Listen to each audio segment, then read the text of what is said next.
ತ್ಯಾಗ ಮಾಡಿದಾಗ ಕೂಡ ಇವತ್ತು ಮತ್ತೆ ಈ ದೇಶದ ಒಗ್ಗಟ್ಟಿಗೋಸ್ಕರ ಇವತ್ತು ಈ ಭಾರತ್ ಜೋಡೋ ನ್ಯಾಯ ಯಾತ್ರೆಯನ್ನ ಮಾಡ್ತಾ ಇದ್ರಲ್ಲ, ಇದನ್ನ ನೋಡ್ಕೊಂಡು ಸಹಿಸಕ್ಕಾಗ್ಲಿಲ್ಲ. ಒಬ್ಬ ಬಿಜೆಪಿ ನಾಯಕ ಇಂಥ ತ್ಯಾಗ ಮಾಡಿದ್ದಾರ? ಒಬ್ಬ ಬಿಜೆಪಿ ನಾಯಕ ಇಂಥ ಹೋರಾಟವನ್ನು ಮಾಡಿದ್ದಾರ? ಯಾರು ಕೂಡ ಮಾಡಕ್ಕಾಗಲಿಲ್ಲ. ಆದ್ರಿಂದ ಇವತ್ತು ನೀವೆಲ್ಲ ಇವತ್ತು ಒಂದು ಸಣ್ಣ ಕರೆ ಮೇರೆಗೆ ನಮ್ಮ ಬ್ಲಾಕ್ ಅಧ್ಯಕ್ಷಗಳು, ಜಿಲ್ಲಾ ಅಧ್ಯಕ್ಷಗಳು, ನಮ್ಮ ಕಂಟ್ರೋಲ್ ರೂಮ್ ಅವರು ನಿಮ್ಗೆ ಕೊಟ್ಟಂತ ಮೆಸೇಜ್ಗೆ ನೀವು ಬಂದು ನಾನೊಬ್ಬ ಕಾಂಗ್ರೆಸ್ಸಿಗ, ನಾನು ಹೋರಾಟವನ್ನು ಮಾಡ್ತೇನೆ, ಈ ದೇಶಕ್ಕೆ ಸ್ವಾತಂತ್ರ್ಯ ಕೊಟ್ಟಂತ ಪಕ್ಷದಲ್ಲಿ ನಾನಿದ್ದೇನೆ ಅಂತೇಳಿ ಬೆಂಬಲವನ್ನು ವ್ಯಕ್ತಪಡಿಸಿ ಇವತ್ತು ನಿಂತಿರೋದಕ್ಕೆ ನಿಮ್ಮೆಲ್ಲರೂ ಕೂಡ ಒಂದು ಕೋಟಿ ನಮಸ್ಕಾರಗಳ ಅರ್ಪಿಸಲಿಕ್ಕೆ ನಾನು ಬಯಸ್ತಾ ಇದ್ದೇನೆ. ಕಾಂಗ್ರೆಸ್ ಪಕ್ಷದ ಅಧ್ಯಕ್ಷರಾದಂತ ಮಲ್ಲಿಕಾರ್ಜುನ್ ಖರ್ಗೆ ಅವರು ಈ ಬಾರಿ 26ನೇ ತಾರೀಕು ರಾಷ್ಟ್ರಧ್ವಜವನ್ನ ಹಾರಿಸಲಿಕ್ಕೆ ಕಾಂಗ್ರೆಸ್ ಪಕ್ಷಕ್ಕೆ ಬರ್ತಾ ಇದ್ದಾರೆ. ನೀವೆಲ್ಲ ಬರಬೇಕು. 26ನೇ ತಾರೀಕು ಕಾಂಗ್ರೆಸ್ ಕಚೇರಿಯಲ್ಲಿ 26ನೇ ತಾರೀಕಿನ ಗಣರಾಜ್ಯೋತ್ಸವದ ಧ್ವಜವನ್ನ ಹಾರಿಸಲಿಕ್ಕೆ ಅವರು ಬರ್ತಾ ಇದ್ದಾರೆ. ನೀವೆಲ್ಲ ಬಂದು ಭಾಗಿಯಾಗಬೇಕು. ಸರ್ಕಾರದ ಕಾರ್ಯಕ್ರಮ ಬೇರೆ ನಡೀತದೆ, ಅದು ಬೇರೆ ವಿಚಾರ. ಆದರೆ ಅದನ್ನ ಟೈಮ್ ಅನ್ನು ನಿಮ್ಗೆ ನಾನು ತಿಳಿಸ್ತೇನೆ. ನೀವೆಲ್ಲ ಬಂದು ಅದರಲ್ಲಿ ನೀವೆಲ್ಲ ಪಾಲ್ಗೊಳ್ಬೇಕು ಅಂತೇಳಿ ತಮ್ಮನ್ನು ನಾನು ಪಾಲಿಸಿ, ಇದಾದ ಮೇಲೆ ಕಾಂಗ್ರೆಸ್ ಪಕ್ಷದ ಒಂದು ಕಾರ್ಯಕರ್ತರ ಸಮಾವೇಶ ಮಂಗಳೂರಿನಲ್ಲಿ ನಾವು ಮಾಡ್ತೀವಿ ಅಂತೇಳಿ ಮಂಗಳೂರಿನವರೆಲ್ಲ ಮುಂದಕ್ಕೆ ಬಂದಿದ್ದಾರೆ. 21ನೇ ತಾರೀಕೆ ಡೇಟ್ ಅನ್ನು ಕೊಟ್ಟಿದ್ರು. ಆದ್ರೆ 22ನೇ ತಾರೀಕಿನ ಕಾರ್ಯಕ್ರಮ ಕೋಯಿನ್ಸೈಡ್ ಆಗ್ತಾ ಇದೆ ಅನ್ನೋ ಬೇಡ ಅನ್ನೋ ದೃಷ್ಟಿಯಿಂದ ಅದನ್ನ ಒಂದು ವಾರ ಮುಂದಕ್ಕೆ ಹಾಕಿದ್ದೇವೆ.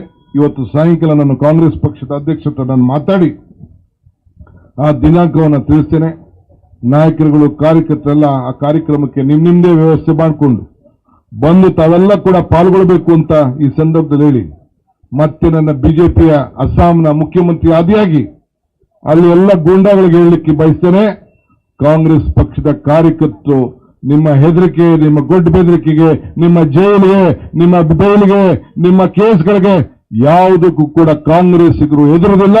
ನಾವು ಒಗ್ಗಟ್ಟಿಂದ ಹೋರಾಟವನ್ನು ಮಾಡಿ ರಾಜೀವ್ ಗಾಂಧಿಯವರ ಏನು, ರಾಹುಲ್ ಗಾಂಧಿಯವರ ಚಿಂತನೆ ಏನಿತ್ತು ಅದಕ್ಕೆ ನಾವು ಹೋರಾಟಕ್ಕೆ ನಾವು ಎಂದು ನಿರಂತರವಾಗಿ ಈ ಜೋಡೋ ಜೋಡೋ ಭಾರತ್ ಜೋಡೋ, ಜೋಡೋ ಜೋಡೋ ಭಾರತ್ ಜೋಡೋದ ನ್ಯಾಯ ಯಾತ್ರೆಗೆ ನಾವೆಲ್ಲ ಇಡೀ ರಾಜ್ಯದಲ್ಲಿ ಬೆಂಬಲವಾಗಿ ನಿಂತ್ಕೊಳ್ತೇವೆ ಅನ್ನೋ ಮಾತನ್ನ ಈ ಸಂದರ್ಭದಲ್ಲಿ ಹೇಳಿ ಮತ್ತೆ ನಾನು ಹೇಳ್ತಾ ಇದ್ದೀನಿ, ರಾಜಕಾರಣದಲ್ಲಿ ಧರ್ಮ ಇರಬೇಕು, ಧರ್ಮದಲ್ಲಿ ರಾಜಕಾರಣ ಇರಬಾರದು. ಇದನ್ನು ನಾನು ಬೇರೆ ಬೇರೆ ಸಂದರ್ಭದಲ್ಲಿ ನಾನು ಹೋಗುವುದಿಲ್ಲ. ನಾವು ಏನು ನಮ್ಮ ಸರ್ಕಾರದಲ್ಲಿ ಧಾರ್ಮಿಕ ದತ್ತಿ ಇಲಾಖೆ ಇಲ್ವೋ, ಮೈನಾರಿಟಿ ಡೆವಲಪ್ಮೆಂಟ್ ಇಲ್ವೋ, ಹಜ್ ಸಮಿತಿಗಳಿಲ್ವೋ? ಎಲ್ಲ ಧರ್ಮಕ್ಕೂ ನಾವು ಸಂವಿಧಾನದ ವಿರುದ್ಧ ಪರವಾಗಿ ನಾವು ನಿಂತ್ಕೊಂಡು, ಸಂವಿಧಾನದ ಪರವಾಗಿ ನಾವು ನಿಂತ್ಕೊಂಡು ನಾವು ಎಲ್ಲರಿಗೂ ಕೂಡ ಸಮಾನತೆ, ಸರ್ವರಿಗೂ ಸಮಪಾಳು ಅಂತ ಹೇಳಿ ಎಲ್ಲರೂ ಕೂಡ ನ್ಯಾಯದಿಂದ ಅವರವರ ವಿಚಾರದಲ್ಲಿ ಅವರ ನಂಬಿಕೆ ಮೇಲೆ ನೀವು ಕೆಲಸವನ್ನು ಮಾಡ್ಕೊಂಡು ಹೋಗು ಅಂತ ಹೇಳಿ ನಾವು ಅವಕಾಶವನ್ನು ಕೊಟ್ಟಿದ್ದೇವೆ. ನಿಮ್ ಕೈಲಾಗಲಿಲ್ಲ ಅಂದ್ರೆ ಮುಚ್ಚಿಬಿಡಿ ಅದನ್ನ. ನಿಮ್ಗೆ ಅಧಿಕಾರ ಇತ್ತಲ್ಲ, ಯಾಕೆ ಮಾಡಕ್ಕಾಗ್ಲಿಲ್ಲ? ಈಗ ಅಧಿಕಾರ ಹೋದ್ಮೇಲೆ ಪಾಪ ಏನು ಸಂಕಟ, ನಮ್ಗೆ ಸಿಕ್ಕಿಲ್ವಲ್ಲ ಈ ಚಾನ್ಸ್, ನಮ್ಗೆ ಸಿಕ್ಕಿಲ್ಲ ಚಾನ್ಸ್ ಅಂತ ಏನ್ ಕೈನ ಇಸಿಕೊಂಡು ಪ್ರಯತ್ನ ಮಾಡ್ತಾರೆ. ನಾನು ಕಾರ್ಯಕರ್ತರಿಗೆ ಹೇಳೋದಿಷ್ಟೇ, ಈಗ ನೆಕ್ಸ್ಟ್ ಮೇಗೆ, ಮಾರ್ಚ್ಗೆ, ಏಪ್ರಿಲ್ ಎಲೆಕ್ಷನ್. ನಾನಿನ್ನು ಮುಂದಕ್ಕೆ ಯಾರು ನನ್ನ ಮನೆಗೆ ನೋಡಕ್ ಬರಬೇಡಿ. ನನ್ನ ಮನೆ ಕ್ಲೋಸ್ ಮಾಡಿದ್ದೇನೆ, ಮನೆ ಶಿಫ್ಟ್ ಮಾಡ್ತಾ ಇದ್ದೀನಿ. ನಾಳೆ ಏನಿದ್ರು ಕಾಂಗ್ರೆಸ್ ಕಚೇರಿಯಲ್ಲಿ ನೋಡಬೇಕು, ಇಲ್ಲಾಂದ್ರೆ ಕ್ವಾರ್ಟರ್ಸ್ ನೋಡ್ಬೇಕು. ಬಂದು ನನಗೆ ರಾತ್ರಿ 11 ಗಂಟೆ, 12 ಗಂಟೆ, 2 ಗಂಟೆ ಇವರೆಲ್ಲ ಬಂದು ಕಾಯ್ಕೊಂಡು ನನಗೆ ತೊಂದರೆ ಕೊಡಕ್ಕೆ ಹೋಗಬೇಡಿ. ಆರೋಗ್ಯ ಕಾಂಗ್ರೆಸ್ ಪಕ್ಷದ ಕೆಲಸ, ಸರ್ಕಾರದ ಕೆಲಸ ಆಮೇಲೆ ಮಾಡೋಣ. ಫಸ್ಟ್ ಈ ಕಾಂಗ್ರೆಸ್ ಪಕ್ಷದ ಅಧ್ಯಕ್ಷನಾಗಿದೆ. ನನಗೆ ಬಂದು ಯಾರು 10:15 ಗಂಟೆ ಮೇಲೆ ನಾನು ಬಂದು ನನ್ನ ಕ್ವಾರ್ಟರ್ಸ್ ಏರಿದೆ ಅಲ್ಲಿ ಭೇಟಿ ಮಾಡಿ, ಇಲ್ಲಾಂದ್ರೆ ಕಾಂಗ್ರೆಸ್ ಕಚೇರಿ. ಅದು ಬಿಟ್ಟು ಬೇರೆ ಏನೇನು ಕೆಲಸ ಇಲ್ಲ. ನೀವು ನಾವೆಲ್ಲ ಸೇರಿ ಬೆಂಗಳೂರು ನಗರದಲ್ಲಿ ನಿಮ್ಮ ಏನು 4 ಸೀಟ್ ಇದೆ, ಆ 4 ಸೀಟನ್ನು ಕೂಡ ಪ್ರತಿ ಬೂತ್ ಅಲ್ಲೂ ಕೂಡ ಕಾರ್ಯಕರ್ತರು BLಗಳನ್ನ ಅಪಾಯಿಂಟ್ ಮಾಡಿ ಪ್ರತಿಯೊಂದು ಬೂತ್ ಅಲ್ಲೂ ಮನೆಗೆ ಹೋಗಿ ವೋಟರ್ ಲಿಸ್ಟ್ ಅಲ್ಲಿ ಆಗ್ತಾರಂತ ಹೆಚ್ಚು ಕಮ್ಮಿಯನ್ನ ಇವತ್ತು ಬಂದಿದೆ. ನಿಮಗೆ ಸುಮಾರು ಲಕ್ಷಾಂತರ ವೋಟ್ ಜಾಸ್ತಿ ಆಗಿದೆ. ಅದು ಸರಿ ಇದೆಯೋ ಇಲ್ಲೋ ನಾನು ಕೂಡ ಅಧಿಕಾರಿಗಳಿಗೆ ಏನು ಸಂದೇಶ ಕೊಡಬೇಕು ಕೊಟ್ಟಿದ್ದೇನೆ. ಆದರೆ ನೀವು ಬಹಳ ಜಾಗೃತರಾಗಿ ನಿಮ್ಮ ವಿಚಾರದಲ್ಲಿ ಬೇಕಾದಷ್ಟು ದೊಡ್ಡ ಮೊದಲು ಹೋದ ಎಲೆಕ್ಷನ್ ಅಲ್ಲಿ ಒಂದು ದೊಡ್ಡ ಚಲಮೆ ಅಂತ ತಿಳ್ಕೊಂಡು ಎಲ್ಲ ನಡೆಸಿದ್ರಲ್ಲ, ಅವೆಲ್ಲ ಹಂಗೆ ಹುಷಾರಾಗಿರಿ. ಮುಂದಕ್ಕೆ ಎಲೆಕ್ಷನ್, ಫಸ್ಟ್ ಎಲೆಕ್ಷನ್, ಈ ಒಂದು ಎಲೆಕ್ಷನ್ ಆದ ತಕ್ಷಣ ಕಾರ್ಪೊರೇಷನ್ ಎಲೆಕ್ಷನ್ ನಡೀತದೆ. 1 ತಿಂಗಳು 2 ತಿಂಗಳಲ್ಲಿ ನಡೀತದೆ. ರಿಸರ್ವೇಷನ್ ಮತ್ತೊಂದೆಲ್ಲ ಆಗ್ತದೆ. ನೀವೆಲ್ಲ ಇದಕ್ಕೆ ಸಜ್ಜಾಗಬೇಕು. 225 ವಾರ್ಡನ್ನ ನಾವು ಮಾಡಿದ್ದೇವೆ. 25 ವಾರ್ಡ್ನ ನಿಮ್ಮ ಸಂಘಟನೆ ನೋಡ್ಬಿಟ್ಟು ಯಾರ್ಯಾರಿಗೆ ನಾವು ನ್ಯಾಯವನ್ನು ಒದಗಿಸ್ಕೊಡ್ಬೇಕು ಅಂತೇಳಿ ನಾವು ಮಾಡ್ತೇವೆ. ನಿಮ್ಮನ್ನ ಶಕ್ತಿಶಾಲಿಯಾಗಿ ಬೆಳೆಸಬೇಕು, ಅದು ನಮ್ಮ ಕರ್ತವ್ಯ. ಆ ಕೆಲಸ ಮಾಡ್ತೇವೆ. ಈಗ ಜೊತೆಗೆ graduate constituency, teacher constituency election ಇದೆ. ಪುಟ್ಟಣ್ಣನವ್ರನ್ನ ಕ್ಯಾಂಡಿಡೇಟ್ ಆಗಿ ಘೋಷಣೆ ಮಾಡಿದ್ದೆ. ನೀವು ಎಲ್ಲಾ ಸಂಸ್ಥೆಗಳನ್ನ ಭೇಟಿ ಮಾಡಿಕೊಂಡು ನಿಮ್ಮ ಏರಿಯಾದಲ್ಲಿರುವಂತಹ ಸಂಘ ಸಂಸ್ಥೆಗಳನ್ನ, ಟೀಚರ್ಸ್ನ ಭೇಟಿ ಮಾಡಿ ಅವರಿಗೆ ಶಕ್ತಿ ಕೊಡಬೇಕು. ಜನತಾದಳ, ಬಿಜೆಪಿ ಇಬ್ರು ಸೇರಿ ಸಿಂಗಲ್ ಕ್ಯಾಂಡಿಡೇಟ್ ಮಾಡ್ಕೊಳ್ಳಿ, ಏನು ಬೇಕಾದ್ರೂ ಮಾಡ್ಕೊಳ್ಳಿ, ನಮ್ಗದು ಮುಖ್ಯ ಅಲ್ಲ. ಆ ಎಲೆಕ್ಷನ್ ಅನ್ನು ಬಹಳ ಜಾಗೃತಿಯಾಗಿ ನೀವೆಲ್ಲ ಟೀಚರ್ಸ್ನ ವಿಶ್ವಾಸಕ್ಕೆ ತೆಗೆದುಕೊಂಡು ಕಾಂಗ್ರೆಸ್ ಅಭ್ಯರ್ಥಿ ಗೆಲ್ಲುವ ರೀತಿಯಲ್ಲಿ ತಾವೆಲ್ಲ ಸೇರಿ ಕೆಲಸವನ್ನು ತಾವೆಲ್ಲ ಮಾಡಬೇಕು. ಇದಕ್ಕೆ ನಾನು ಕೆಲವರಿಗೆಲ್ಲ ಜವಾಬ್ದಾರಿಯನ್ನು ನಿಮ್ಮ ಬ್ಲಾಕ್ ಅವರಿಗೆ, ಶಾಸಕರುಗಳಿಗೆ, ಜಿಲ್ಲಾ ಕಾಂಗ್ರೆಸ್ ಅವರಿಗೆ ಈ ಜವಾಬ್ದಾರಿಯನ್ನು ನಾನು ವಹಿಸ್ತಾ ಇದ್ದೇನೆ. ಇದು ನಿಮ್ಮ ಎಲೆಕ್ಷನ್ನು, ಇದು ದಯವಿಟ್ಟು ತಾವು ಸಹಾಯ ಮಾಡಿ. ಮಿಕ್ಕಿದ್ದು ಅಧಿಕಾರ ಅವ್ರು ಕೊಡ್ತಾವ್ರೆ, ಇವ್ರು ಕೊಡ್ತಾವ್ರೆ, ನಮ್ಗೆ ಕೊಡ್ತಾವ್ರೆ, ಏನ್ ತಲೆಗೆ ಏನು ಕೆಡಿಸ್ಕೋಬೇಕಾಗಿಲ್ಲ. ನಿಮ್ಗೆಲ್ಲರೂ ಕೂಡ ಕಾರ್ಯಕರ್ತಕ್ಕೆ ಶಕ್ತಿ ತುಂಬಬೇಕು ಅಂತೇಳಿ ಈ ಒಂದು ನಮ್ಮ 5 ಗ್ಯಾರಂಟಿಗಳನ್ನ ಇಂಪ್ಲಿಮೆಂಟ್ ಮಾಡಲಿಕ್ಕೆ ಪ್ರತಿಯೊಂದು ಕ್ಷೇತ್ರದಲ್ಲೂ ಕೂಡ 15 ಜನನ ಸದಸ್ಯರನ್ನು ಮಾಡಿ, ಜಿಲ್ಲಾ ಮಟ್ಟದಲ್ಲಿ 21 ಜನನ ಸದಸ್ಯರು ಮಾಡಿ, ರಾಜ್ಯ ಮಟ್ಟದಲ್ಲಿ ಸದಸ್ಯರು ಮಾಡಿ, ಅವ್ರಿಗೊಂದು ಕಚೇರಿಗಳನ್ನು ಕೊಟ್ಟು ಅವರಿಗೆ ಗೌರವ ರೀತಿಯಲ್ಲಿ ನಡೆಸಿಕೊಂಡು ಈ ಮನೆಗೆ ಈ ಗ್ಯಾರಂಟಿನ ತಲುಪಿದೆಯೋ ಇಲ್ಲೋ ಅಂತ ಹೇಳಿ ನೋಡ್ಲಿಕ್ಕೆ ನಾನೀಗಾಗಲೇ ಜಿಲ್ಲೆ, ನಗರದ ಅನೇಕ ಕಡೆ ಎಲ್ಲ ಪ್ರವಾಸವನ್ನು ಮಾಡಿದ್ದೇನೆ. ಮನೆ ಬಾಗಿಲಿಗೆ ಸರ್ಕಾರವನ್ನು ತೆಗೆದುಕೊಂಡು ಹೋಗಿ ಜನರ ಕಷ್ಟವನ್ನ ಬಗೆಹರಿಸಲಿಕ್ಕೆ ಪ್ರಯತ್ನ ಮಾಡ್ತಾ ಇದ್ದೇನೆ. ಇನ್ನು ಕೆಲವು ಇದೆ, ಕೆಲವನ್ನ ಪ್ರಾರಂಭ ಮಾಡ್ತೀನಿ. ಎಲೆಕ್ಷನ್ ಕಮಿಷನ್ ಕೆಲವು ಇರುತ್ತೆ, ಈಗಾಗಿದೆ. ಪ್ರಜಾಪ್ರಭುತ್ವದ ವ್ಯವಸ್ಥೆಯಲ್ಲಿ ನಾವು ನಮ್ಮ ಧ್ವನಿಯನ್ನ, ನಮ್ಮ ಆಚಾರ ವಿಚಾರವನ್ನು ಪ್ರಚಾರ ಮಾಡಲಿಕ್ಕೆ ಎಲ್ಲರೂ ಕೂಡ ಸಂವಿಧಾನದಲ್ಲಿ ಹಕ್ಕನ್ನ ಕೊಟ್ಟಿದ್ದಾರೆ. ಇವತ್ತು ನಾವಿಲ್ಲಿ ಸೇರಿದ್ದೇವೆ, ಸಾಂಕೇತಿಕವಾಗಿ ಇಲ್ಲಿ ಮತ್ತು ಎಲ್ಲ ಜಿಲ್ಲೆಗಳಲ್ಲೂ ಸೇರಿದ್ದೇವೆ. ಇಡೀ ದೇಶದಲ್ಲಿ 22ನೇ ತಾರೀಕು ನಿನ್ನೆ ಸಾಯಂಕಾಲ 3 ಗಂಟೆ ಮಾಡಬೇಕು ಅನ್ನೋದು ಒಂದು ಸಂದೇಶ ನನಗೆ 12 ಗಂಟೆ ರಾತ್ರಿಗೆ ಬಂತು. ಆದರೆ ನಾನು ನಿನ್ನೆ ಪ್ರಚಾರ ನಾವು ಮಾಡುವಂತ ಕಾರ್ಯಕ್ರಮಕ್ಕೆ ಪ್ರಚಾರ ಸಿಕ್ಕುದಿಲ್ಲ ಅಂತೇಳಿ ಇವತ್ತು ಇಟ್ಕೊಂಡಿದ್ದೆ.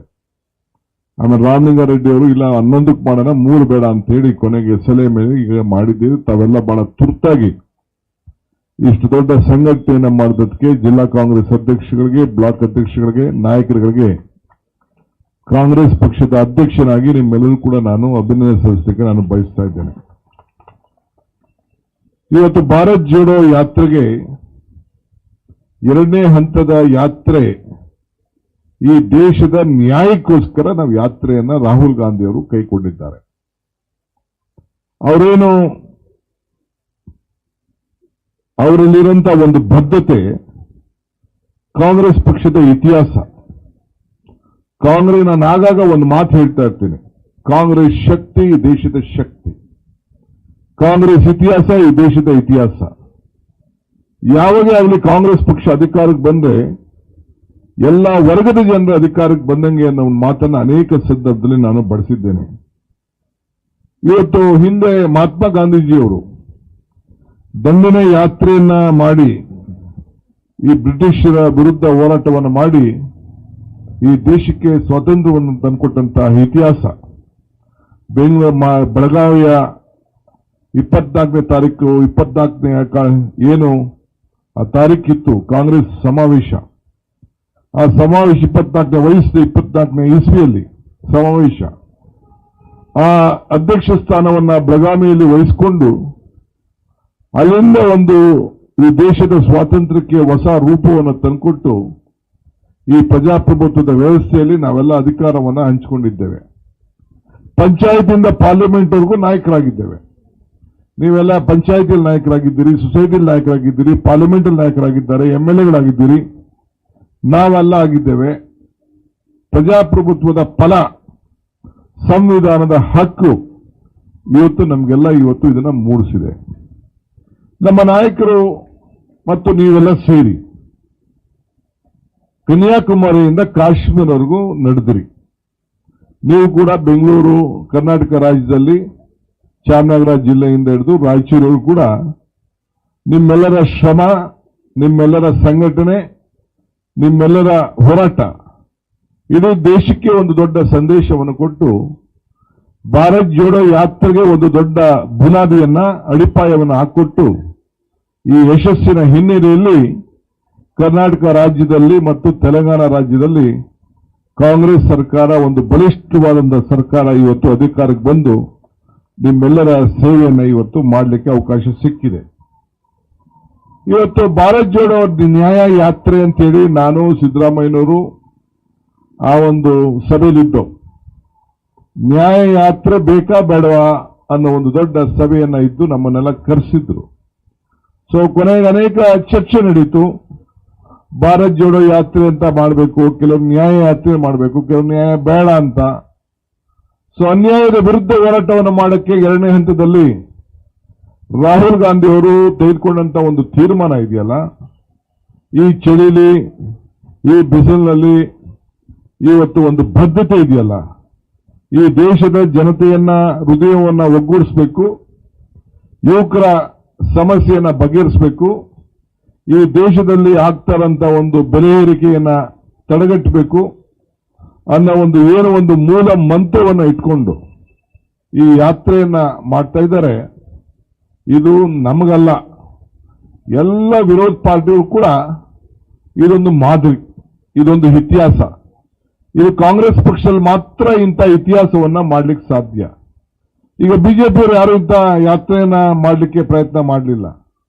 ಹಿಂದೆ ಚಂದ್ರಶೇಖರ್ ಅವರು ಅವ್ರದೇ ಆದಂತಹ ಒಂದು ರೀತಿಯಲ್ಲಿ ಒಂದು ಪ್ರಯತ್ನವನ್ನ ಚಂದ್ರಶೇಖರ್ ಅವರು ಪ್ರಯತ್ನವನ್ನ ಮಾಡಿದ್ರು. ಅದು ಬಿಟ್ರೆ ಇಷ್ಟು ದೊಡ್ಡ ಯಾತ್ರೆ, ಇಷ್ಟು ದೊಡ್ಡ ನಡಿಗೆ ಇದು ಕಾಂಗ್ರೆಸ್ ಪಕ್ಷದಿಂದ ಮಾತ್ರ ಸಾಧ್ಯ. ನೀವೆಲ್ಲ ಕಾಂಗ್ರೆಸ್ ಪಕ್ಷದ ಕುಟುಂಬದ ಸದಸ್ಯರುಗಳು, ನಿಮ್ಮೆಲ್ಲರೂ ಕೂಡ ದೊಡ್ಡ ಶಕ್ತಿ ಮೂಡ್ತದೆ. ಇವತ್ತು ಮತ್ತೆ ಮಣಿಪುರದಿಂದ, ಮಿಜೋರಾಂನಿಂದ ಮತ್ತೆ ಇವತ್ತು ಮುಂಬೈವರೆಗೂ ಕೂಡ ಈ ಯಾತ್ರೆ ಪ್ರಾರಂಭ ಆಗಿದೆ. ಈಗ ಕಳೆದ 2 ದಿನದಿಂದ ಅಸ್ಸಾಂನಲ್ಲಿ ಏನು ನಡೀತಾ ಇದೆ, ಇವತ್ತು ಬೆಳಗ್ಗೆ ಕೂಡ ನಾನು ಇಲ್ಲಿ ಬರಲಿಕ್ಕೆ ತಡ ಆಯಿತು. ನಾನು ಅಲ್ಲಿಂದ ಮಾಹಿತಿನ ತರ್ಕೊಳ್ತಾ ಇದ್ದೆ. ಕೆಲವು ನನ್ನ ಮಂತ್ರಿಗಳೆಲ್ಲ, ಸ್ನೇಹಿತರು ಹೈದರಾಬಾದ್ ಅವರೆಲ್ಲ ಹೋಗಿದ್ದಾರೆ, ಅಲ್ಲಿಂದ ಫೋನ್ ಮಾಡಿದ್ರು. ಇವತ್ತು ಬೆಳಗ್ಗೆ ಗುವಾಹಟಿ ನಗರದಲ್ಲಿ ಎಂಟ್ರಿ ಮಾಡಲಿಕ್ಕೆ ಬಿಟ್ಟಿಲ್ಲ. ಸುಮಾರು 5,000 ಜನ ಕಾರ್ಯಕರ್ತರನ್ನ ಇವತ್ತು ತಡೆ ಮಾಡಿ ಅಲ್ಲಿ ಪ್ರತಿಭಟನೆ ಈಗ ನಡೀತಾ ಇದೆ. ಒಳಗಡೆ ಎಂಟ್ರಿ ಮಾಡಲಿಕ್ಕೆ ಬಂದಿಲ್ಲ. ಅಂದ್ರೆ ಈ ದೇಶದಲ್ಲಿ ಸಂವಿಧಾನ, ಪ್ರಜಾಪ್ರಭುತ್ವ ಎರಡು ಬದುಕಿದೆಯೋ ಇಲ್ಲೋ ಅನ್ನೋ ಒಂದು ಪ್ರಶ್ನೆ. ಇವತ್ತು ನೀವೆಲ್ಲ ಸೇರಿರೋದು ಒಂದು ಅದನ್ನ ಖಂಡಿಸಲಿಕ್ಕೆ, ಮತ್ತೊಂದು ಈ ದೇಶದ ಕಾಂಗ್ರೆಸ್ ನಾಯಕತ್ವದ ಮುಖಂಡತ್ವದಲ್ಲಿ ಇವತ್ತು ಏನು ಮಲ್ಲಿಕಾರ್ಜುನ್ ಖರ್ಗೆ ಅವರ ನಾಯಕತ್ವದಲ್ಲಿ ಏನು ಕಾಂಗ್ರೆಸ್ ಪಕ್ಷ ಇದೆ, ರಾಹುಲ್ ಗಾಂಧಿ ಅವರ ಮುಖಂಡತ್ವದಲ್ಲಿ ಏನು ಈ ಯಾತ್ರೆ ನಡೀತಾ ಇದೆ, ಅದರ ಬೆಂಬಲವಾಗಿ ನಾವು ಇದ್ದೇವೆ ಅಂತ ಹೇಳಲಿಕ್ಕೆ ಇವತ್ತು ನಾವಿಲ್ಲ ಇಲ್ಲಿ ಸೇರಿದ್ದೇವೆ. ಅದನ್ನ ಖಂಡಿಸಲಿಕ್ಕೆ ಇವತ್ತು ನಾವು ಸೇರಿದ್ದೇವೆ. ಕಾಂಗ್ರೆಸ್ ರಾಹುಲ್ ಗಾಂಧಿ ಅವರ ಭಾರತ್ ಜೋಡೋ ನ್ಯಾಯ ಯಾತ್ರೆಗೆ ಒಂದು ದೊಡ್ಡ ವಿರೋಧ ಪಾರ್ಟಿಯವ್ರಿಗೆ ಸ್ವಲ್ಪ ಭಯ. ಏನು ನಿಮ್ಗೇನು ಕಷ್ಟ? ನಾವೇನು ರಾಜಕಾರಣ ಧರ್ಮದಲ್ಲಿ ನಾವ್ಯಾರು ದುರುಪಯೋಗ ಮಾಡ್ಕೊಳ್ತಾ ಇಲ್ವಲ್ಲ. ನಾನಾಗ ಒಂದು ಮಾತು ಹೇಳಿದ್ದೇನೆ, ರಾಜಕಾರಣದಲ್ಲಿ ಧರ್ಮ ಇರಬೇಕು, ಧರ್ಮದಲ್ಲಿ ರಾಜಕಾರಣ ಇರಬಾರ್ದು ಅಂತ. ಈಗ ನೀವು ಏನೇ ಧರ್ಮದಲ್ಲಿ ರಾಜಕಾರಣ ಮಾಡಲಿಕ್ಕೆ ಪ್ರಯತ್ನ ಮಾಡ್ತಾ ಇದ್ರೆ ನಾವು ಚರ್ಚೆ ಮಾಡ್ತಾ ಇಲ್ಲ. ಇವತ್ತು ಬೇಕಾದಷ್ಟು ವ್ಯಾಖ್ಯಾನ ಮತ್ತೊಂದೆಲ್ಲ ಬರ್ತಾ ಇದೆ. ನಿನ್ನೆ ಮನೆ ನಾನು ಟಿವಿಗೆ ಹೇಳಿದೆ, ಸಿದ್ದರಾಮಯ್ಯನವರ ಹೆಸರಿನಲ್ಲಿ ರಾಮ ಇದ್ದಾನೆ, ಈ ಶಿವಕುಮಾರ್ ಹೆಸರಿನಲ್ಲಿ ಶಿವ ಷಣ್ಮುಖ ಇದ್ದಾನೆ, ಗಣೇಶನು ಇದ್ದಾನೆ ಅಂತೇಳಿ. ಈ ಹರಿಪ್ರಸಾದ್ ಹೆಸರಲ್ಲಿ ಹರಿ ಇದ್ದಾನೆ, ಕೃಷ್ಣ ಬೈರೇಗೌಡರ ಹೆಸರಲ್ಲಿ ಕೃಷ್ಣ ಇದ್ದಾನೆ. ಏನ್ ನಮ್ನೆಲ್ಲ ಹೆಸರನ್ನ ಬದಲಾವಣೆ ಮಾಡ್ಬಿಡಕ್ಕಾಗ್ತದ? ಇಲ್ಲ ಏನಾದ್ರು ಹಿಂದೂ ಧರ್ಮ ಆಗ್ಲಿ, ನಿಮ್ದೇ ಆದಂತಹ ಒಂದಿದು ಏನೋ ನಿಮ್ಮನೆ ಆಸ್ತಿ ಕೆಟ್ಲಿಕ್ಕೆ ಸಾಧ್ಯನಾ? ನಮ್ಮೆಲ್ಲರ ಧರ್ಮ, ನಮ್ಮ ಧರ್ಮ, ನಮ್ಮ ನಂಬಿಕೆ. ಧರ್ಮದಲ್ಲಿ ಏನೇ ಇದ್ರೂ ಒಂದೇ ತತ್ವ ಒಂದೇ, ಯಾವುದೇ ಜಾತಿ ಇರಲಿ, ಯಾವುದೇ ವಿಚಾರ ಇರಲಿ. ನಾನು ಆಗಾಗ ಇನ್ನೊಂದು ಮಾತು ಹೇಳ್ತಾ ಇರ್ತೀನಿ, ಧರ್ಮ ಯಾವುದಾದರೂ ತತ್ವ ಒಂದೇ, ನಾಮ ನೂರಾದರೂ ದೈವ ಒಂದೇ, ಪೂಜೆ ಯಾವುದಾದರೂ ಭಕ್ತಿ ಒಂದೇ, ಕರ್ಮ ಹಲವಾದರೂ ನಿಷ್ಠೆ ಒಂದೇ, ದೇವನೊಬ್ಬ ನಾಮ ಹಲವು ಅಂತ ಹೇಳ್ತಾ ಇರ್ತೀವಿ. ಹಂಗೆ ನಾವು ಕಲ್ಲಲ್ಲೂ ದೇವ್ರು ನೋಡ್ತೇವೆ, ಮರದಲ್ಲೂ ನೋಡ್ತೇವೆ, ಗಾಳಿಯಲ್ಲೂ ನೋಡ್ತೇವೆ, ನೀರಿನಲ್ಲೂ ನಾವು ನೋಡ್ತೇವೆ, ನೀರಿನಲ್ಲೂ ನಾವು ನೋಡ್ತೇವೆ. ಇವತ್ತು ನಾವು ಈ ಸರ್ಕಾರ ಬಂದಿದೆ, 5 ಗ್ಯಾರಂಟಿ, 5 ಬೆರಳು, 5 ಗ್ಯಾರಂಟಿ, 5 ಬೆರಳು ಸೇರಿ ಕೈ ಮುಷ್ಟಿ ಆಯಿತು. 5 ಗ್ಯಾರಂಟಿ ಸೇರಿ ಈ ಕೈ ಹಸ್ತ ಬಲವಾಯಿತು. ಇದನ್ನ ನಿಮ್ ಕೈಲಿ ತಡ್ಕೊಳಕ್ ಆಗ್ತಾ ಇಲ್ಲ. ಇದನ್ನ ನೋಡಿ ಹೆದರ್ಬಿಟ್ಟು ಪಾಪ ಏನೇನೋ ಹೊಂದಾಣಿಕೆಯನ್ನ ಇವತ್ತು ಮಾಡ್ಕೊಳ್ಳಿಕ್ಕೆ ಪ್ರಯತ್ನವನ್ನ ಮಾಡ್ತಾ ಇದ್ದಾರೆ. ಇವತ್ತು ಜೆಡಿಎಸ್ ನಾವಿಬ್ರು ಸೇರಿ ಸರ್ಕಾರ ರಚನೆ ಮಾಡಿದ್ದು. ನಾವು ಕೇಂದ್ರದವರು ಬಿಜೆಪಿಯವ್ರನ್ನ ದೂರ ಇಡಬೇಕು ಅಂತೇಳಿ ನಾವು ಒಪ್ಕೊಂಡು ನಾವೆಲ್ಲ ಸರ್ಕಾರನ ರಚನೆ ಮಾಡಿದ್ದು. ಇವತ್ತು ಯಾರು ಸರ್ಕಾರವನ್ನ ತೆಗೆದ್ರು, ಯಾರು ಈ ಸರ್ಕಾರವನ್ನ ಜೆಡಿಎಸ್ ಮತ್ತು ಕಾಂಗ್ರೆಸ್ ಸರ್ಕಾರವನ್ನ ತೆಗಿಲಿಕ್ಕೆ ಪ್ರಯತ್ನ ಮಾಡಿ ಯಡಿಯೂರಪ್ಪನವರ ಮುಖಂಡತ್ವದಲ್ಲಿ ನಡೀತು, ಅವರ ಜೊತೆಯಲ್ಲೇ ಇವತ್ತು ಸೌಖ್ಯ ಇವತ್ತು ಮಾಡಿಕೊಂಡು ಈ ಅಧಿಕಾರವನ್ನ ಎಲ್ಲ ಅವ್ರಿಗಾದಂತ ಏನು ಒಂದು ಅನ್ಯಾಯ ಇದೆಯಲ್ಲ, ಅನ್ಯಾಯ ಮಾಡಿದವ್ರ ಜೊತೆಲೆ ಇವತ್ತು ಸೇರಿಸಿ ಇವತ್ತು ರಾಜಕಾರಣ ನಡೀತಾ ಇದೆ ಅಂತಂದ್ರೆ, ರಾಜಕಾರಣದಲ್ಲಿ ಏನು ಅನ್ಯಾಯ, ಯಾರು ಯಾವುದು ಯಾವ ರೀತಿ ಅನ್ನೋದನ್ನ ನಾನು ಈ ಸಂದರ್ಭದಲ್ಲಿ ಈ ವಿಚಾರದಲ್ಲಿ ವಿಶ್ಲೇಷಣೆ ಮಾಡಲಿಕ್ಕೆ ಹೋಗುವುದಿಲ್ಲ. ನಾನು ಬೇರೆ ಸಂದರ್ಭದಲ್ಲಿ ನಾನು ಅದ್ರ ಬಗ್ಗೆ ವಿಶ್ಲೇಷಣೆಯನ್ನು ನಾನು ಮಾಡ್ತೇನೆ. ಇವತ್ತು ಗೃಹ ಜ್ಯೋತಿ ಬಗ್ಗೆ ನಮ್ಮ ಜಾರ್ಜ್ ಮಾತಾಡ್ತಿದ್ರು. ಗೃಹ ಏನು? ಮನೆ. ಜ್ಯೋತಿ ಅಂದೇನು? ಬೆಳಕು. ಬೆಳಕಿನಲ್ಲಿ ಶಕ್ತಿ ಇದೆ. ಇವತ್ತು ಗೃಹ ಲಕ್ಷ್ಮಿ. ಆ ಗೃಹಕ್ಕೇನು, ಆ ಪ್ರತಿಯೊಂದು ಮನೆಗೂ ಹೆಣ್ಮಗಳು ಕೂಡ ಲಕ್ಷ್ಮಿ. ಲಕ್ಷ್ಮಿ ಹಣ ಹೆಚ್ಚಿಗೆ ಆಗಬೇಕು, ಆ ಕುಟುಂಬಕ್ಕೆ 2,000 ಸೇರಬೇಕು. ಗೃಹ ಜ್ಯೋತಿಗೆ 1,500 ರೂಪಾಯಿ ಖರ್ಚಾಗ್ತದೆ. ಅನ್ನಭಾಗ್ಯ, ಅಕ್ಕಿ ಒಂದ್ ಕಡೆ ಇತ್ತು, ಅರ್ಶನ ಒಂದ್ ಕಡೆ ಇತ್ತು, ಅದೆರಡು ಸೇರಿ ಮಂತ್ರಾಕ್ಷತೆ ಆಯ್ತು. ಆ ಮಂತ್ರಾಕ್ಷತೆ ಮನೆ ಮನೆಗೆ ಹಂಚ್ತಾ ಇದ್ದೀರಿ. ಇದು ಕಾಂಗ್ರೆಸ್ ಪಕ್ಷದ ಮಂತ್ರಾಕ್ಷತೆ ಅಲ್ವಾ? ಕಾಂಗ್ರೆಸ್ ಪಕ್ಷದ ಅಕ್ಕಿ ಅಲ್ವಾ? ಏನ್ ಅಲ್ಲಿಂದ ಬಂದಿತ್ತಾ? ಶಕ್ತಿ ಯೋಜನೆ ರಾಮಲಿಂಗಾರೆಡ್ಡಿ ಅವರು ಇಲ್ಲ. ಶಕ್ತಿ ಯೋಜನೆ ಏನಕ್ಕೆ ಶಕ್ತಿ? ಯಾರ ಶಕ್ತಿ? ಮಹಿಳಾ ಶಕ್ತಿ. ಮಹಿಳೆಗೆ ಏನ್ ಕರಿತೀವಿ? ಭೂತಾಯಿ ಅಂತ ಕರಿತೀವಿ. ಯಾವ್ದಾದ್ರು ಊರಿಗೆ ಏನ್ ಕೇಳ್ತೀವಿ? ಗ್ರಾಮ ದೇವತೆ ಏನು ಅಂತ ಕೇಳ್ತೀವಿ. ಹಂಗೆ ಶಕ್ತಿಯರಿಗೆ, ಹೆಣ್ಮಕ್ಳಿಗೆ ಶಕ್ತಿಯನ್ನು ಕೊಟ್ಟಿದ್ದು ಇದು ಹೆಣ್ಮಕ್ಳ ಮಾನವೀಯತೆಯ ಧರ್ಮ ಅಲ್ವಾ? ಇದು ನಾವು ಒಂದೇ ಜಾತಿ ಕೊಡ್ತಾ ಇದೀವಾ? ಒಂದೇ ಧರ್ಮ ಕೊಡ್ತಾ ಇದೀವಾ? ಒಂದೇ ಪಾರ್ಟಿ ಕೊಡ್ತಾ ಇದೀವಾ? ಇದೇ ಕಾಂಗ್ರೆಸ್ ಪಕ್ಷಕ್ಕೂ ಬೇರೆಯವ್ರಿಗಿರುವಂತ ವ್ಯತ್ಯಾಸ. ಆದ್ರಿಂದ ಕೈಯಲ್ಲಿ ಮಂತ್ರಾಕ್ಷತೆ, ಮಗಲ್ನಲ್ಲಿ ದೊಣ್ಣೆ. ಕೈಯಲ್ಲಿ ಮಂತ್ರಾಕ್ಷತೆ, ಇಲ್ಲಿ ದೊಣ್ಣೆ ಮಡಿಕೊಂಡವ್ರೆ ಬಿಜೆಪಿಯವರು. ಯಾಕ್ರಿ ಇವೆಲ್ಲ? ರಾಹುಲ್ ಗಾಂಧಿ ಅವರು ಯಾತ್ರೆ ಮಾಡಿಕೊಂಡು ಜನರಿಗೆ ಸಂದೇಶವನ್ನ ಸಾರ್ಕೊಂಡು ಹೋಗ್ತಾ ಇದ್ದಾರೆ. ಏನಕ್ಕೆ ನಿಲ್ಲಿಸಲಿಕ್ಕೆ ಪ್ರಯತ್ನ ಮಾಡ್ತಾ ಇದ್ದೀರಿ? ಯಾರ್ಯಾರು ಈ ದೇಶದ ಭವಿಷ್ಯಕ್ಕೋಸ್ಕರ, ಈ ದೇಶದ ಐಕ್ಯತೆ, ಈ ದೇಶದ ಸಮಗ್ರತೆ, ಈ ದೇಶದಲ್ಲಿ ಶಾಂತಿಗೋಸ್ಕರ ಕಾಂಗ್ರೆಸ್ಸಿಗರು ಸಾವಿರಾರು ಜನ ಪ್ರಾಣ ತ್ಯಾಗವನ್ನು ಮಾಡಿದ್ದಾರೆ. ಇವತ್ತು ರಾಹುಲ್ ಗಾಂಧಿಯವರು ಇವತ್ತು ಯಾತ್ರೆ ನಡೀತಾ ಇದ್ದಾರೆ. ಚಿಕ್ಕ ವಯಸ್ಸು, ತನ್ನ ಅಜ್ಜಿ ಪ್ರಾಣವನ್ನ ಕಳ್ಕೊಂಡಿದ್ದನ್ನ, ಗುಂಡನ್ನ ಹಾರಿಸಿದ್ದನ್ನ ನೋಡಿ ಈ ದೇಶಕ್ಕೆ ಎಂತ ನೋವನ್ನು ಅನುಭವಿಸಿದ್ದಾರೆ. ಅದಾದ ಮೇಲೆ ಅವರ ಚಿಕ್ಕಪ್ಪ ನಮ್ಮ ಸಂಜಯ್ ಗಾಂಧಿ ಅವರು ಕೂಡ ಈ ದೇಶದ ಒಂದು ದೊಡ್ಡ ಷಡ್ಯಂತ್ರ ಅವತ್ತಿನ ಕಾಲದಲ್ಲಿ. ನಾನು ಅದ್ರ ಬಗ್ಗೆ ವ್ಯಾಖ್ಯಾನಕ್ಕೆ ಹೋಗುದಿಲ್ಲ. ಅವ್ರನ್ನ ಕಳ್ಕೊಂಡು ಅದಾದ್ಮೇಲೆ ಕೆಲವು ವಯಸ್ಸಾದ ಮೇಲೆ 1984ರಲ್ಲಿ ಇಂದಿರಾ ಗಾಂಧಿ ಅವರು ಸತ್ರು. ಅದಾದ್ಮೇಲೆ 99ರಲ್ಲಿ ರಾಜೀವ್ ಗಾಂಧಿ ಅವರು ಸತ್ರು. ಇಷ್ಟೆಲ್ಲ ದುಃಖವನ್ನ ಅನುಭವಿಸಿ ಈ ದೇಶದ ಪ್ರಧಾನಮಂತ್ರಿ ಸ್ಥಾನನ ಸೋನಿಯಾ ಗಾಂಧಿ ಅವರು ತ್ಯಾಗ ಮಾಡಿದಾಗ ಕೂಡ ಇವತ್ತು ಮತ್ತೆ ಈ ದೇಶದ ಒಗ್ಗಟ್ಟಿಗೋಸ್ಕರ ಇವತ್ತು ಈ ಭಾರತ್ ಜೋಡೋ ನ್ಯಾಯ ಯಾತ್ರೆಯನ್ನ ಮಾಡ್ತಾ ಇದ್ರಲ್ಲ, ಇದನ್ನ ನೋಡ್ಕೊಂಡು ಸಹಿಸಕ್ಕಾಗ್ಲಿಲ್ಲ. ಒಬ್ಬ ಬಿಜೆಪಿ ನಾಯಕ ಇಂಥ ತ್ಯಾಗ ಮಾಡಿದಾರ? ಒಬ್ಬ ಬಿಜೆಪಿ ನಾಯಕ ಇಂಥ ಹೋರಾಟವನ್ನು ಮಾಡಿದಾರ? ಯಾರು ಕೂಡ ಮಾಡಕ್ಕಾಗಲಿಲ್ಲ. ಆದ್ರಿಂದ ಇವತ್ತು ನೀವೆಲ್ಲ ಇವತ್ತು ಒಂದು ಸಣ್ಣ ಕರೆ ಮೇರೆಗೆ ನಮ್ಮ ಬ್ಲಾಕ್ ಅಧ್ಯಕ್ಷಗಳು, ಜಿಲ್ಲಾ ಅಧ್ಯಕ್ಷಗಳು, ನಮ್ಮ ಕಂಟ್ರೋಲ್ ರೂಮ್ ಅವರು ನಿಮ್ಗೆ ಕೊಟ್ಟಂತ ಮೆಸೇಜ್ಗೆ ನೀವು ಬಂದು ನಾನೊಬ್ಬ ಕಾಂಗ್ರೆಸ್ಸಿಗ, ನಾನು ಹೋರಾಟವನ್ನು ಮಾಡ್ತೇನೆ, ಈ ದೇಶಕ್ಕೆ ಸ್ವಾತಂತ್ರ್ಯವನ್ನು ಕೊಟ್ಟಂತ ಪಕ್ಷದಲ್ಲಿ ನಾನಿದ್ದೇನೆ ಅಂತೇಳಿ ಬೆಂಬಲವನ್ನು ವ್ಯಕ್ತಪಡಿಸಿ ಇವತ್ತು ನಿಂತಿರೋದಕ್ಕೆ ನಿಮ್ಮೆಲ್ಲರೂ ಕೂಡ ಒಂದು ಕೋಟಿ ನಮಸ್ಕಾರಗಳ ಅರ್ಪಿಸಲಿಕ್ಕೆ ನಾನು ಬಯಸ್ತಾ ಇದ್ದೇನೆ. ಕಾಂಗ್ರೆಸ್ ಪಕ್ಷದ ಅಧ್ಯಕ್ಷರಾದಂತ ಮಲ್ಲಿಕಾರ್ಜುನ್ ಖರ್ಗೆ ಅವರು ಈ ಬಾರಿ 26ನೇ ತಾರೀಕು ರಾಷ್ಟ್ರಧ್ವಜವನ್ನ ಹಾರಿಸಲಿಕ್ಕೆ ಕಾಂಗ್ರೆಸ್ ಪಕ್ಷಕ್ಕೆ ಬರ್ತಾ ಇದ್ದಾರೆ. ನೀವೆಲ್ಲ ಬರಬೇಕು. 26ನೇ ತಾರೀಕು ಕಾಂಗ್ರೆಸ್ ಕಚೇರಿಯಲ್ಲಿ 26ನೇ ತಾರೀಕಿನ ಗಣರಾಜ್ಯೋತ್ಸವದ ಧ್ವಜವನ್ನ ಹಾರಿಸಲಿಕ್ಕೆ ಅವರು ಬರ್ತಾ ಇದ್ದಾರೆ. ನೀವೆಲ್ಲ ಬಂದು ಭಾಗಿಯಾಗಬೇಕು. ಸರ್ಕಾರದ ಕಾರ್ಯಕ್ರಮ ಬೇರೆ ನಡೀತದೆ, ಅದು ಬೇರೆ ವಿಚಾರ. ಆದರೆ ಅದನ್ನ ಟೈಮ್ ಅನ್ನು ನಿಮ್ಗೆ ನಾನು ತಿಳಿಸ್ತೇನೆ. ನೀವೆಲ್ಲ ಬಂದು ಅದರಲ್ಲಿ ನೀವೆಲ್ಲ ಪಾಲ್ಗೊಳ್ಬೇಕು ಅಂತೇಳಿ ತಮ್ಮನ್ನು ನಾನು ಪ್ರಾರ್ಥಿಸಿ, ಇದಾದ ಮೇಲೆ ಕಾಂಗ್ರೆಸ್ ಪಕ್ಷದ ಒಂದು ಕಾರ್ಯಕರ್ತರ ಸಮಾವೇಶ ಮಂಗಳೂರಿನಲ್ಲಿ ನಾವು ಮಾಡ್ತೇವೆ ಅಂತೇಳಿ ಮಂಗಳೂರಿನವರೆಲ್ಲ ಮುಂದಕ್ಕೆ ಬಂದಿದ್ದಾರೆ. 21ನೇ ತಾರೀಕೆ ಡೇಟ್ ಅನ್ನು ಕೊಟ್ಟಿದ್ರು. ಆದ್ರೆ 22ನೇ ತಾರೀಕಿನ ಕಾರ್ಯಕ್ರಮ ಕೋಯಿನ್ಸೈಡ್ ಆಗ್ತಾ ಇದೆ ಅನ್ನೋ ಬೇಡ ಅನ್ನೋ ದೃಷ್ಟಿಯಿಂದ ಅದನ್ನ ಒಂದು ವಾರ ಮುಂದಕ್ಕಾಗಿದ್ದೇವೆ.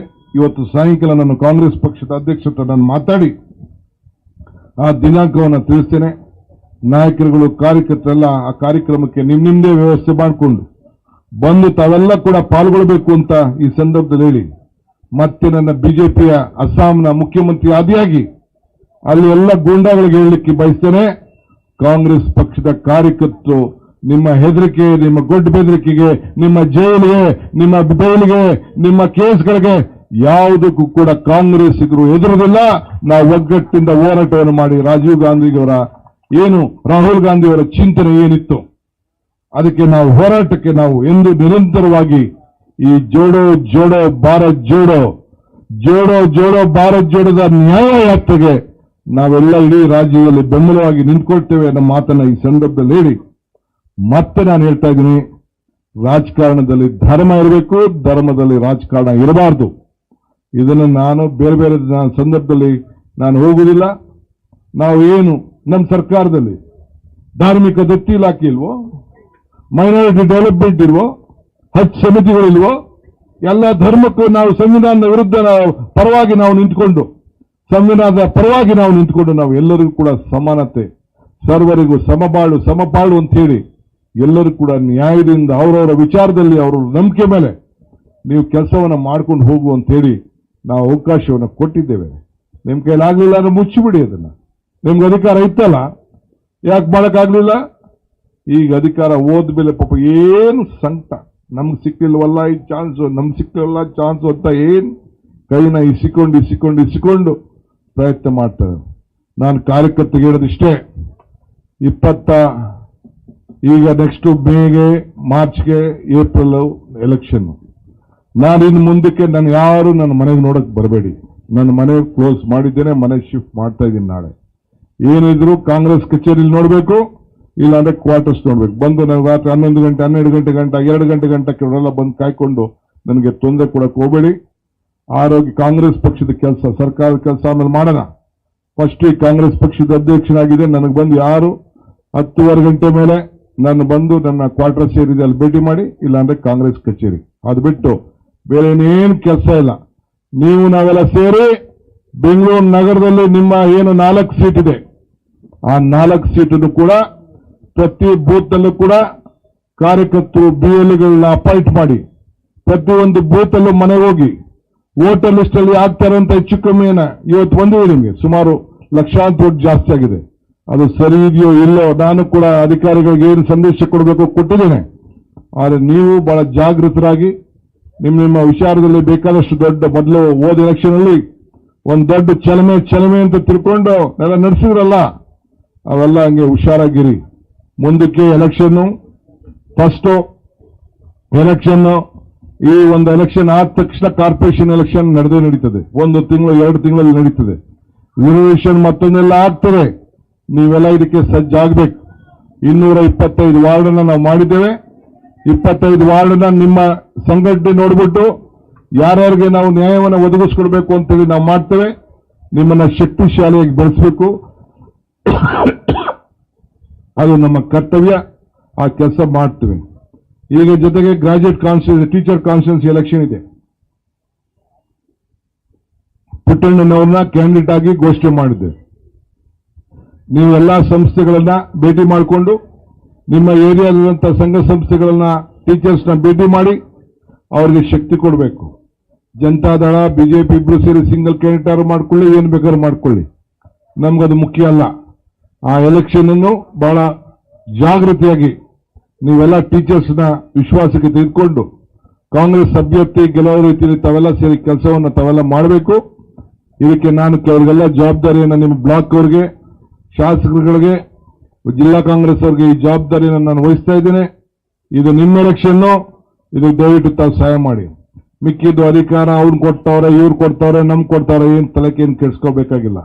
ನಿಮ್ಗೆಲ್ಲರೂ ಕೂಡ ಕಾರ್ಯಕರ್ತಕ್ಕೆ ಶಕ್ತಿ ತುಂಬಬೇಕು ಅಂತೇಳಿ ಈ ಒಂದು ನಮ್ಮ 5 ಗ್ಯಾರಂಟಿಗಳನ್ನ ಇಂಪ್ಲಿಮೆಂಟ್ ಮಾಡಲಿಕ್ಕೆ ಪ್ರತಿಯೊಂದು ಕ್ಷೇತ್ರದಲ್ಲೂ ಕೂಡ 15 ಜನನ ಸದಸ್ಯರನ್ನು ಮಾಡಿ ಜಿಲ್ಲಾ ಮಟ್ಟದಲ್ಲಿ 21 ಜನನ ಸದಸ್ಯರು ಮಾಡಿ, ರಾಜ್ಯ ಮಟ್ಟದಲ್ಲಿ ಸದಸ್ಯರು ಮಾಡಿ, ಅವ್ರಿಗೊಂದು ಕಚೇರಿಗಳನ್ನು ಕೊಟ್ಟು ಅವರಿಗೆ ಗೌರವ ರೀತಿಯಲ್ಲಿ ನಡೆಸಿಕೊಂಡು ಈ ಮನೆಗೆ ಗ್ಯಾರಂಟಿನ ತಲುಪಿದೆಯೋ ಇಲ್ಲೋ ಅಂತ ಹೇಳಿ ನೋಡ್ಲಿಕ್ಕೆ ನಾನೀಗಾಗಲೇ ಜಿಲ್ಲೆ ನಗರದ ಅನೇಕ ಕಡೆ ಎಲ್ಲ ಪ್ರವಾಸವನ್ನು ಮಾಡಿದ್ದೇನೆ.